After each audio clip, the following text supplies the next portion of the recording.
तो इसमें जो पहला टॉपिक आता है आपके पास वो क्या है, ट्रांसफार्मर। तो देखो ट्रांसफार्मर के लिए क्या लिखा हुआ है, it is a device which is used to step up और step down the input voltage. देखो ये स्टेप अप का मतलब क्या होता है, अगर आप वोल्टेज को बढ़ाना चाहोगे तो वो हो जाएंगे स्टेप अप, और अगर आप वोल्टेज को घटाना चाहोगे तो स्टेप डाउन। समझ रहे हो इस बात को। जैसे कई जगह आपको क्या है, ज़रूरत पड़ेगी कम वोल्टेज की और आपके पास वोल्टेज है ज़्यादा, तो आपको वोल्टेज कम करनी है अपने डिवाइस को चलाने के लिए, तो वहाँ पर आपको कौन सा यूज़ करना पड़ेगा, स्टेप डाउन। अब मैं बताऊंगा स्टेप डाउन कैसे होते हैं और स्टेप अप कैसे होते हैं, ठीक है। तो स्टेप डाउन चाहिए क्योंकि जिसमें वोल्टेज आपको कम करनी है, और जहाँ पर वोल्टेज कम है आपके पास और आपको ऐसा डिवाइस लाना है जिसमें वोल्टेज ज़्यादा चाहिए, तो वहाँ पर कौन से यूज़ होंगे आपके पास, बताओ, स्टेप अप। कौन से यूज़ होंगे, स्टेप अप, क्योंकि आप वोल्टेज को ज़्यादा करना चाहते हो। क्या इतनी बात क्लियर है या नहीं है, बताओ ज़रा जल्दी से, समझ में आ रही है कहानी, ठीक है। अब देखो प्रिंसिपल क्या है इसका, प्रिंसिपल क्या है, it is based on the principle of mutual induction. Mutual induction आप सभी को पता है किसका पार्ट है, वो आपके पास इलेक्ट्रोमैग्नेटिक इंडक्शन का, जिसमें आपके पास सेल्फ इंडक्शन भी आता था और एक म्यूचुअल इंडक्शन का आता था, वो सब आपको पता है कि क्या होते हैं, ठीक है। बात कर लेते हैं इसकी कंस्ट्रक्शन की। तो देखो कंस्ट्रक्शन में हम इसको बनाते हैं सबसे पहले तो ट्रांसफार्मर को। तो देखो ज़रा इस तरीके से बनाओगे आप इसको, जैसे पहले हम क्यूब बनाते हैं ना एक, उस तरीके से आपको बनाना है ये, ठीक है। क्यूब आपको पता है किस तरीके से बनता है,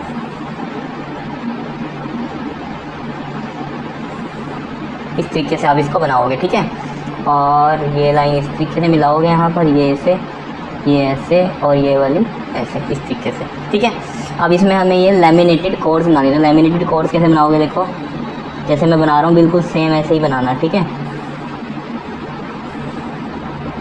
ठीक। और यहाँ से ये इधर 1 और ये 2, ये रहा 3 और ये रहा 4, ठीक है।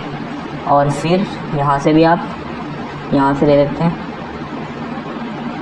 1, ये रहा 2 और ये रही 3rd लाइन और ये रही इसमें 4th लाइन, इस तरीके से, ठीक है। इस तरीके से आप बनाओगे तो ये आपको ऐसा लगेगा जैसे कई सारे रेक्टेंगुलर फ्रेम्स हैं वो हमने जोड़ दिए, ठीक है। और यही हमारे क्या होते हैं, लैमिनेटेड कोर्स होते हैं, ठीक है। तो नीचे वाला वो भी मिला देते हैं। अब यहाँ पर हम इससे मिला देते हैं, ये वाला इससे, ये वाला आगे। ये बड़े ढंग से बनाना है आपको डायग्राम।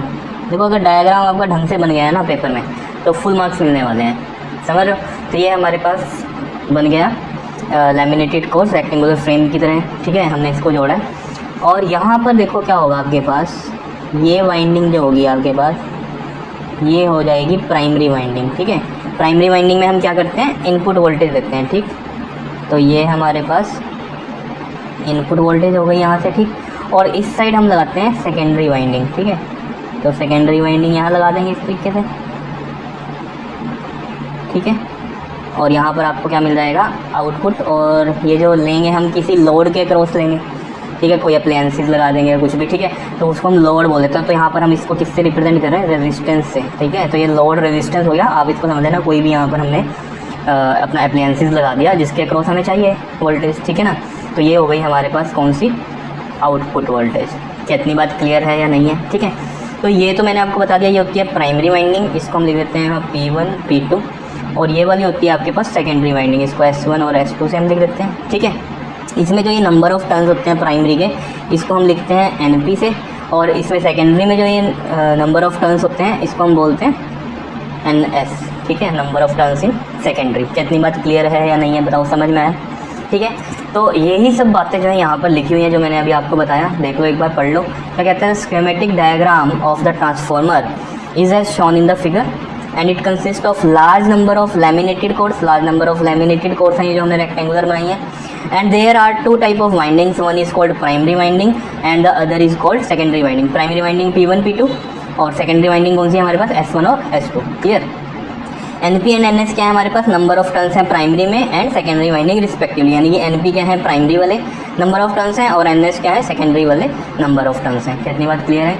अब ये भी मैंने आपको बता दिया था कि AC इनपुट जो होती है वो हम किस में देते हैं, प्राइमरी में, primary winding. And output is taken from the secondary winding through the load resistance, जो कि हमने लिखा है RL। कितनी बात क्लियर है या नहीं है। अब देखो थोड़ी सी मैं आपको ये बात बताता हूँ स्टेप अप और स्टेप डाउन की, ठीक है। देखो जैसे यहाँ पर मैं ये एक पेज ले रहा हूँ, ठीक है, इस पर समझना ये रफ वर्क, ठीक। देखो जैसे ये मैं ट्रांसफार्मर इस तरीके से बनाया था क्यूब की फॉर्म में, ठीक है। अगर आपसे ये चीज़ नहीं बनती है तो ऐसे भी बना लिया करो। देखो ये सिंपल सा एक ट्रांसफार्मर बना के दिखा रहा हूँ मैं, ठीक है। जिससे ये ना बने तो वो ऐसे बना सकते हैं, ये रेक्टेंगुलर फ्रेम्स की इस तरीके से, ठीक है, इस तरीके से भी आप कर सकते हो, कोई दिक्कत वाली बात नहीं। ठीक है, तो यहाँ पर आपके पास ये हो गई कौन सी, प्राइमरी वाइंडिंग, और ये वाली कौन सी होगी आपके पास, सेकेंडरी वाइंडिंग। प्राइमरी के क्रॉस इनपुट और इसके क्रॉस क्या होगा आपके पास, लोड रेजिस्टेंस, और ये क्या होती है हमारे पास, आउटपुट होती है। क्लियर है इतनी बात। इस तरीके से भी आप ये बना सकते हो ट्रांसफार्मर, जिससे ये ना बने, इससे थोड़ी लुक अच्छी लगती है। ठीक है, इसलिए ये प्रेफर करना। अगर ना बन रहा हो ये आपसे, बहुत ही जल्दी हो, आपके पास टाइम कम है पेपर में, ठीक है, और लास्ट क्वेश्चन ये बचा आपका करना, तो आप फिर इस तरीके से बना लिया करो, बड़ा टाइम बचेगा आपका। ठीक है, समझ रहे हो।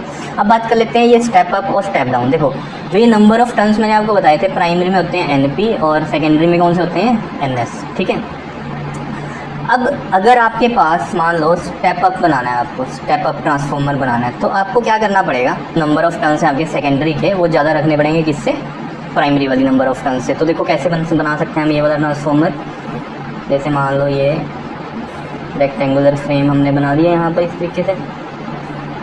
समझ रहे होंगे क्या चीज़ मैं समझाना चाह रहा हूँ आपको, कि इस तरीके से भी डायग्राम बना सकते हो। ठीक है, देखो प्राइमरी में मान लो ये मैंने कितने टर्न्स दिए, 3 टर्न्स दिए इस तरीके से। ठीक है, ये तो हो गई हमारी प्राइमरी, और ये हमने दी इनपुट। ठीक है, तो ये है NP।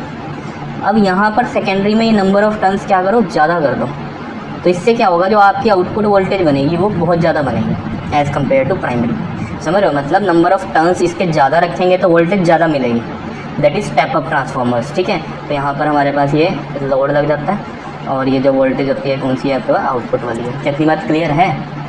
ठीक है, ऐसे ही आप स्टेप डाउन बना सकते हैं। स्टेप डाउन में क्या होता है, आउटपुट वोल्टेज आपको कम चाहिए, तो उसमें क्या होगा, ये जो सेकेंडरी वाइंडिंग के नंबर ऑफ टर्न्स हैं ये कम रखने पड़ेंगे एज़ कम्पेयर टू प्राइमरी, यानी कि प्राइमरी के ज़्यादा रखने पड़ेंगे। ठीक है ना, तो देखो इसी तरीके से बना देंगे ट्रांसफार्मर हम।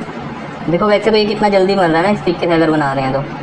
ठीक है, देखो प्राइमरी में हमें ज़्यादा रखने हैं, तो प्राइमरी में नंबर ऑफ टर्न्स ये देखो मैंने ज़्यादा रख दिए। ठीक, ये हो गई हमारी प्राइमरी वाली इनपुट, और यहाँ से आएगी हमारे पास आउटपुट। तो आउटपुट में अब क्या चाहिए हमें, स्टेप डाउन चाहिए, वोल्टेज कम चाहिए, तो यहाँ पर नंबर ऑफ टर्न्स हम क्या करेंगे, कम कर देंगे। ठीक है, और ये लोड। क्लियर है इतनी बात या नहीं, बताओ। ये आ गई हमारे पास आउटपुट। कितनी बात क्लियर हो रही है या नहीं हो रही है, बताओ, समझ में आ रही है। ठीक है, अब जैसे आपने देखा होगा जो ये ट्रांसफार्मर आपके घरों के बाहर रखे होते हैं गवर्नमेंट की तरफ से, ठीक है, तो कौन से ट्रांसफार्मर होंगे बताओ ज़रा, कौन से ट्रांसफार्मर होते हैं, ये होते हैं आपके पास स्टेप अप, क्योंकि ये वोल्टेज बढ़ा के देते हैं आपको आगे। समझ रहे होंगे ये चीज़। ठीक है, क्लियर हो रही है कहानी। तो ये चीज़ समझ में, स्टेप डाउन क्या है, स्टेप अप क्या है। स्टेप अप पे क्या होता है, आपके पास वोल्टेज बढ़ती है, स्टेप डाउन में वोल्टेज घटती है। ठीक है, दोनों का यूज़ है।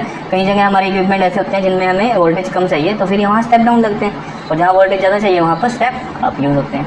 क्लियर है इतनी बात, आ रही है समझ में कहानी या नहीं आ रही है, बताओ। और ये जो ट्रांसफार्मर होते हैं कई जगह दोनों भी यूज़ होते हैं, स्टेप अप भी स्टेप डाउन भी। उनको हम बोलते हैं वोल्टेज रेगुलेटर्स, जहाँ पर अगर कम आई वोल्टेज तो ज़्यादा कर दें, और ज़्यादा आई है वोल्टेज तो वो कम कर दें। मतलब एक स्पेसिफिक, जैसे मान लो घर में हमें 220 वोल्ट चाहिए, ठीक है ना, तो हमने अगर वोल्टेज रेगुलेटर लगा रखा है तो उसमें स्टेप अप भी होगा ट्रांसफार्मर और स्टेप डाउन भी होगा। अगर पीछे से वोल्टेज 220 से ज़्यादा आ गई तो उसको कम करना है, उसको तो 220 पे लेके आना है, तो कौन सा यूज़ होगा, स्टेप डाउन। और अगर पीछे से वोल्टेज कम है और उसे ज़्यादा करनी है, 220 तक लेके आनी है, तो स्टेप अप। तो वोल्टेज रेगुलेटर में फिर दोनों यूज़ होते हैं। कितनी बात क्लियर है, समझ में आ रही है कहानी की क्या है। ठीक है, ये समझ में आ गया होगा आपको कि क्या मैं समझाना आपको चाह रहा हूँ। ठीक है, उसके बाद वर्किंग की बात कर लेते हैं हम। देखो वर्किंग क्या है इसकी, देखो यहाँ से आपको साफ पता चल रहा है, जब आप यहाँ पर इनपुट दोगे तो ऑब्वियस इसमें एक करंट जाएगा, प्राइमरी करंट। तो ये जो प्राइमरी करंट जब इसमें जाएगा तो ऑब्वियस सी बात है इसमें क्या होगा, मैग्नेटिक फील्ड होगा, मैग्नेटिक फील्ड आएगा, सीधी सी बात है जब करंट आ रहा है, और वो मैग्नेटिक फील्ड चेंज होगा। ये मैं आपको बता चुका हूँ, जब भी इनपुट एसी होगी हमारे पास तो वोल्ट जो ये हमारे करंट होगा ये एकदम से ना तो बढ़ता है और ना ही एकदम से घटता है, धीरे धीरे बढ़ता है और धीरे धीरे ही घटता है। तो उसमें क्या होगा, फिर धीरे धीरे करंट बढ़ रहा है तो धीरे धीरे मैग्नेटिक फील्ड भी क्या होगा, फिर ज़्यादा होगा, चेंज हो रहा है मतलब वो, ठीक है ना। और धीरे धीरे करंट जब कम होगा तो ऑब्वियस सी बात है मैग्नेटिक फील्ड भी क्या होगा, धीरे धीरे कम होगा। तो इसका मतलब मैग्नेटिक फील्ड चेंज हो रहा है, मैग्नेटिक फील्ड चेंज हो रहा है, इसका मतलब क्या हो रहा है, फ्लक्स चेंज हो रहा है। और फ्लक्स चेंज होता है तो एक ईएमएफ इंड्यूस होता है। तो यहाँ पर एक ईएमएफ तो इसके अपने अंदर ही इंड्यूस हो जाएगा, जिसको हम बोलते हैं क्या है, सेल्फ इंडक्शन। सेल्फ इंडक्शन होगा तो उसमें क्या होगा आपके पास, इसके अंदर जो ईएमएफ इंड्यूस होगा उसको हम क्या बोल देंगे, प्राइमरी ईएमएफ। और जो यहाँ फ्लक्स चेंज हो रही थी, जो मैग्नेटिक फील्ड लाइंस चेंज हो रही थी, वो ऑब्वियस सी बात है इसके साथ भी लिंक करेंगे, बहुत पास में ही है ये क्योंकि, तो इसके साथ भी लिंक करेंगे। और इधर भी फ्लक्स चेंज हो रही है तो यानी कि इधर भी फ्लक्स चेंज होगी जो इसके साथ लिंक करेगी। और जब इसके साथ फ्लक्स यहाँ चेंज हो रही है और लिंक कर रही है तो इसमें क्या होगा, इसमें भी एक ईएमएफ इंड्यूस होगा। और वो ईएमएफ कौन सा होगा, हमारा सेकेंडरी वाला होगा। इतनी बात क्लियर है। और वही हम यहाँ पर क्या करते हैं, लोड के अक्रॉस वोल्टेज आती है। यही सब बातें यहाँ वर्किंग में लिखी हुई हैं, जाए इसे पढ़ लो। देखो क्या कहता है, when AC input is given to the primary, current in the primary change होता है करंट, ठीक है, due to which flux link with the coil changes, समझ रहे हो, due to which flux link with the coil change होगी, जिसकी वजह से फ्लक्स यानी मैग्नेटिक फील्ड चेंज होगा, and due to the change in flux EMF will induce which is called the primary EMF, EP से लिख रहे हैं हम इसको। एंड क्या लिख रहा है, due to the mutual inductance या mutual induction, same flux link करेगी किससे, यहाँ पर सेकेंडरी से, यही सब यहाँ लिख रखा है, फ्लक्स लिंक विद सेकेंडरी या link to the secondary, and hence due to the change in flux the EMF will induced in the secondary, called क्या बोलते हैं हम इसको, सेकेंडरी ईएमएफ। क्या इतनी बात क्लियर हुई, समझ में आया इतना? अब देखो आपको फैराडे सेकंड लॉ से ये चीज़ें भी पता है कि ईएमएफ जो इंड्यूस होता है वो क्या होता है आपके पास, rate of change of flux होता है। और अगर नंबर ऑफ टर्न्स हैं हमारे पास तो n लिखते हैं, और एक माइनस भी आता था लेंथ स्लो के अकॉर्डिंग, यहाँ माइनस लिख रहे हैं। आपको अंडरस्टूड हो जाना चाहिए कि जो ईएमएफ इंड्यूस होता है इसमें वो क्या करता है, अपोज करता है अपने प्रोडक्शन के कोर्स को, ठीक है। ये सब आपको पता है, ये सब पहले भी मैं बता चुका हूँ आप लोगों को बातें, ठीक है। तो यहाँ हम लिख देते हैं नाउ वी नो, ये हमें पता है। और अगर ये चीज़ हमें पता है, अगर हम प्राइमरी की बात कर रहे हैं इसमें, प्राइमरी ईएमएफ की, तो वहाँ पर जो नंबर ऑफ टर्न्स होंगे वो प्राइमरी के ही लेंगे, एनपी लेंगे, और rate of change of flux लिखेंगे, d∅/dt लिखेंगे। क्या इतनी बात क्लियर है? सिमिलरली हम अगर सेकेंडरी की बात करें तो सेकेंडरी में ES आ जाएगा इसकी जगह, और N की जगह आ जाएगा यहाँ पर NS, और ये भी आ जाएगा d∅/dt। अब देखो यहाँ से हमारे पास क्या होगा, एक ट्रांसफॉर्मेशन रेशियो निकलेगी जो कि बहुत यूज़ होगी आपके न्यूमेरिकल्स में, ठीक है। अब इसमें हम क्या करें, डिवाइड कर दो, divide second by first, divide करना है सेकेंड बाय फर्स्ट से, तो ES/EP हो जाएगा यहाँ पर, और ये वाला हो जाएगा देखो NS d∅/dt अपॉन में NP और d∅/dt। तो d∅/dt तो इससे कैंसिल हो गया या नहीं, बचा क्या हमारे पास यहाँ पर, ये बच गया ES/EP इज इक्वल टू में NS/NP, और जो कि हम इसको लिख देंगे K के इक्वल। और यहाँ पर K क्या है हमारे पास, ये ट्रांसफॉर्मेशन रेशो, इसको मैं यहाँ लिख देता हूँ, where K is the transformation ratio, ये निकालने के लिए आ भी जाती है कई बार न्यूमेरिकल में, ट्रांसफॉर्मेशन रेशो। तो आपको देखना है क्या चीज़ गिवन है, किस तरीके से निकल सकता है, ठीक है। बाकी और भी बहुत कुछ होगा जो न्यूमेरिकल में आपको पता चलेगा, इसका बड़ा यूज़ होने वाला है, ठीक है। अब ये एक चीज़ किसी और के भी इक्वल हो सकती है आपके पास, ठीक है। देखो कैसे, पावर आपको पता है क्या होती है, VI, और यहाँ पर EMF है तो EI हो सकता है, ठीक है। तो मैं प्राइमरी की और सेकेंडरी की पावर इक्वेट करता हूँ यहाँ पर। देखो प्राइमरी की जो पावर होगी और सेकेंडरी की, वो कैसे लिखेंगे हम, अगर हम सेकेंडरी की लिखें तो IS सेकेंडरी का करंट और सेकेंडरी का EMF इक्वल टू प्राइमरी की EMF और प्राइमरी का ही करंट, ठीक है। तो यहाँ से भी देखो ES/EP अगर मैं निकालूँ तो आ जाएगा IP/IS, और ES/EP भी किसके इक्वल है, देखो यहाँ से K के इक्वल है। तो यानी कि देखो एक तो ये हो गई ट्रांसफॉर्मेशन रेशो, ठीक, और एक ये भी हो गई आपके पास, समझ रहे हो। वैसे तो देखो अगर नंबर ऑफ टर्न्स की बात है वो भी सेकेंडरी वाले ऊपर है, और EMF की बात करें तो सेकेंडरी वाला ऊपर है। लेकिन अगर करंट में कुछ गिवन हो तो करंट में आप याद रखना, ये प्राइमरी का करंट ऊपर आएगा और सेकेंडरी का करंट नीचे आएगा। क्या इतनी बात क्लियर है या नहीं है, बताओ, ये चीज़ें क्लियर हो रही हैं यहाँ से। ये सब कुछ पार्ट जो है आपका बहुत यूज़ होगा न्यूमेरिकल्स में, तो ये बड़ा ध्यान से समझो कि क्या है, क्लियर है, इतनी बात है, सिंपल ही, कुछ भी मुश्किल थोड़ी है इसमें, ठीक है। अब देखो जरा इसका कुछ स्पेशल केस करते हैं हम, यहाँ पर स्पेशल केस करते हैं। देखो पहला करते हैं इसमें, अगर ये जो K है, ये जो ट्रांसफॉर्मेशन रेशियो है, ये ग्रेटर देन 1 हो। देखो ये ग्रेटर देन 1 कब हो सकती है, देखो अगर मैं ये कहूँ कि NS ज़्यादा रहे और NP कम रहे, तभी K 1 से ग्रेटर हो सकता है। देखो कैसे, अगर मैं एग्जांपल लूँ इसमें, NS मान लो 30 है और NP भी 30 है, बराबर है, तो K कितना आ रहा है, 1। और ये 1 से अगर हमें ज़्यादा चाहिए तो ये ऊपर बढ़ानी पड़ेगी वैल्यू। अगर मैं इसको 60 कर दूँ और NP 30 कर दूँ तो K की वैल्यू कितनी आ जाएगी, देखो 32 से 62 आ रही। तो मतलब क्या, ऊपर वाली वैल्यू अगर हमारी ज़्यादा रहेगी नीचे वाली से, तो हमेशा आंसर क्या आता है, 1 से बड़ा आता है, समझ रहे हो। तो वही चीज़ है यहाँ की, अगर हमारा K ग्रेटर देन 1 है तो क्या कंडीशन बनती है कि NS ग्रेटर रहेगा NP से और ES भी ग्रेटर रहेगा EP से। तो ES भी ग्रेटर है अगर EP से, तो इसका मतलब क्या है, सेकेंडरी का EMF क्या हो रहा है यहाँ पर, ज़्यादा है। तो इसका मतलब ये कौन सा ट्रांसफॉर्मर है हमारे पास, स्टेप अप। तो आपको समझ आना है, NS ग्रेटर NP हो तब भी हमारे पास स्टेप अप है, ES ग्रेटर EP हो तब भी हमारे पास स्टेप अप है, और K ग्रेटर देन 1 हो तब भी कौन सा है हमारे पास, ट्रांसफॉर्मर स्टेप अप है। तो हम यहाँ लिख सकते हैं, hence transformer is called step up. क्या इतनी बात क्लियर है या नहीं है? ठीक है, इसी में यहीं पर ही मैं इसका दूसरा स्पेशल केस कर देता हूँ कि अगर k क्या रहे, लेस देन 1 रहे, तब क्या होगा। अगर देखो k लेस देन 1 है तो सोचो जरा किस तरीके से कर सकते हैं। देखो हमेशा याद रखना कि जब भी इस तरीके से डिवाइड का कुछ सिस्टम हो कहीं पर भी, तो लेस देन 1 कब आएगी वैल्यू, जब हमारा डिनोमिनेटर ज़्यादा रहे और न्यूमरेटर कम रहे। अगर हमें 1 से ज़्यादा वैल्यू चाहिए तो न्यूमरेटर ज़्यादा होना चाहिए, डिनोमिनेटर कम होना चाहिए। लेकिन अगर लेस देन 1 वैल्यू चाहिए तो डिनोमिनेटर ज़्यादा होना चाहिए, न्यूमरेटर कम होना चाहिए। क्लियर है? जैसे इसमें एग्जाम्पल लिखते हैं। देखो अगर मैं ऊपर वैल्यू कम रख दूँ, मान लो मैं ऊपर वैल्यू 30 रख दूँ और NP की वैल्यू 60 रख दूँ, तो देख लो ज़रा ये 1/2 और 1/2 कितना है 0.5। तो ऊपर वाली वैल्यू कम रखी, नीचे वाली ज़्यादा रखी, तो हमेशा 1 से वैल्यू लेस ही आएगी। आप कुछ भी रख के देखते ना, ठीक है ना। तो अगर न्यूमरेटर छोटा रखोगे, डिनोमिनेटर ज़्यादा रखोगे, तो हमेशा वैल्यू जो होगी लेस देन 1 आएगी। ठीक है, ये समझ में आ गई होगी किस तरीके से हमने किया। ठीक है, और ये रफ में है सब। ठीक है, क्लियर। तो यहाँ से हमें फिर कहानी समझ में आ गई कि इसका मतलब क्या है। अब हमारे पास NS कम रहेगा और NP ज़्यादा रहेगा, और ES भी कम रहेगा और EP ज़्यादा रहेगा। तो अगर प्राइमरी का ज़्यादा है और सेकेंडरी कम है, अगर सेकेंडरी कम है तो यानी कि वोल्टेज कम हो रही है, इसका मतलब कौन सा है ये ट्रांसफॉर्मर, स्टेप डाउन। ठीक है, तो हम यहाँ लिख सकते हैं hence transformer is called step down. क्या इतनी बात समझ में आ रही है या नहीं, बताओ ज़रा। ठीक है, अब थर्ड की बात कर लेते हैं हम। थर्ड कौन सा केस होगा, अगर k क्या हो जाए हमारे पास इक्वल टू 1 हो जाए। k इक्वल टू 1 का मतलब क्या होगा, किस तरीके से आ सकता है, जैसे मैंने यहाँ बताया था आपको 30/30 रखने तो 1 ही वैल्यू आएगी। ठीक है ना। तो इसका मतलब क्या है कि जब ऊपर नीचे वैल्यूज़ क्या हो जाए, इक्वल हो जाए, तो इसका मतलब क्या है, NS जो है हमारा इक्वल हो जाए NP के और ES इक्वल हो जाए EP के। तो यानी कि NS हो जाए इक्वल NP के और ES जो है इक्वल हो जाए EP के। देखो वैसे तो ऐसा होता नहीं है। देखो अगर NS इक्वल टू NP आपने कर भी दिया तो जो ES है हमारी वो थोड़ी कम ही रहती है, ES इक्वल टू EP नहीं आती। क्यों? क्योंकि बहुत से लॉसेस भी होते हैं, समझ रहे हो। लेकिन हम एक आइडियल केस अगर लेके चलें कि जो आउटपुट है वो इक्वल टू इनपुट है हमारे, तो ऑब्वियस सी बात है वो आइडियल केस है, यानी कि इसमें कोई लॉस हुआ ही नहीं है।